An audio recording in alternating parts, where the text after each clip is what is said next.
Hello guys, so jodi an pala pran nou yon bagay nan 5 minutes. M selman bezwen 5 minutes nan men. Rete branche nan video an, pa ale loin. Paske jom zou lan YouTube lan se plus pou motive avek pou m apren moun de sa ke mwen koni e konsa tou ke mwen ka apren yon bagay de ou menm tou. So, jodi an nou pale de objektif. Koman pou pran se objektif ou yo chak ane.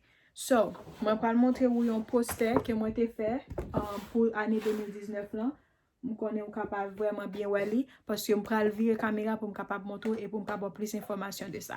So, yon moun suppose ekri tout budget ou pou chak ane. Chak ane ou suppose ekri pa budget, objektif ou. Chak ane ou suppose ekri objektif ou e pi ou suppose ekri ki plan, sou ki plan ke ou pal travay sou yo. Koman ou pal travay sou yo e koman ou pal acheve yo.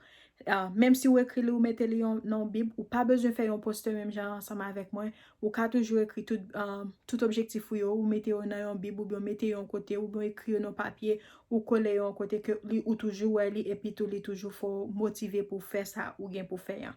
So, bam vire video an, pou m kapab moutou plus, ma pal moutou poster board lan, epi map ekspliko sou ki sa m tap travay pou 2019 lan, e koman mwen te acheve yo. Ok, pou ane 2019 lan, mwen tap travay sou plize bagay. Poster board lan, mwen konen li an angle, men mwen ap defini pi fò sa ki la dan yo pou. Pou pati sa, mwen te vle travay plus sou tout sa kom si ki fe kem kontan, ki fe m sentim bel, tout sa kom si m te vle pran souen tet mwen, m te vle reme tet mwen. Se menm jan pou pati sa tou. Gon lot bagay m kouvri li. YouTube lan, m te vle fe YouTube, mwen te genyen sa nan plan mwen depi 2 an des la. But m pati jam realize fe li, epi pou 2021, mwen deside mwen fe li. Paske m te gen pil ide, but m pati jam realize li, epi konsa mwen leve, mwen fe li ane ya, mwen acheve li, paske chak jom leve, mwen ap gade li poste, m ap gade li poste en fas mwen, en fas ka bon mwen mette poste yan, epi ki toujou fèm sonje de tout sa m te vle realize. Mwen te vle gen yon pi pop, kom si pou m te manje pi pop, pou m te sispon manje like nan la rue, paske defo busy isi, ou vreman ap monte desan avek travay, l'ekol, tout bagay, so sa fè ou mal manje, sa fè ou pran pil poa. Se yon nan bagay ke mwen ap travay sou li jiska prezant, ke pou mwen manje pop, epi tout pou mwen rete en sante. Sa se plan ke mwen te fè pou la vi profesyonel mwen, e ke mwen te acheve sa ke mwen te vle pou 2019 lan. Voyager, se yon bagay m toujou batet mwen chak ane, mwen voyager al vizite yon kote kinyo, e mwen te fè sa. Saving, paske m son moun ki reme depanse an pil. Mwen se yon gran depanse, men m te vle pou 2019 la, se yon nan objektif mwen pou 2019 la, se te ke mwen kontrole tout dola ke mwen ap depanse, e ke m pa depanse kop devan derye. E pi, pati sa se pou risk. De fwa ou pe fanse yi de bagay paske ou pe ke si wap jenon mouve nouvel, mouve rezultat, mwen te ouvri l'esprim pou nepot bagay mte eseye, nepot bagay pou 2019 lan, bagay ke mpa jem pase ke mta peseye, e ke whatever risk lan te, whatever rezultat te, mwen te pon lan gran moun.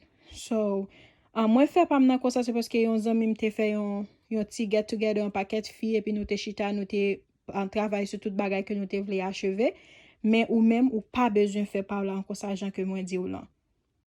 Jam di ou lan, mwen te vle apren nou yon bagay nan 5 minutes. So si wad ko abone, ale abone ansama ve chanel lan pou plus video konsa.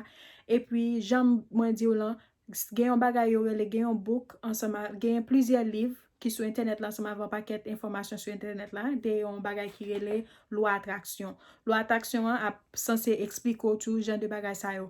Chak kon ou ekri yon bagay ki pozitif, ou vle yon bagay acheve nan vi ou ekri lon kote, lo ap travay sou li ou pap mem ran nou kont. Paske pozitif, rale pozitif.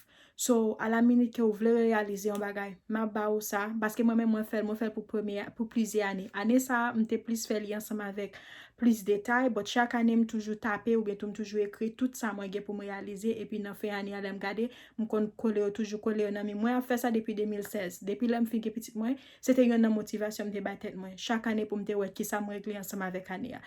Yon ane genyen 12 mwa la dan.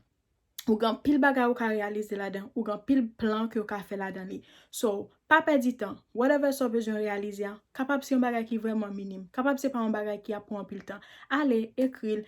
Eseye sa mwen di ou lan. E pi, ale sou internet la. Fe plus recherche de sa mwen di ou lan ki se loi atraksyon.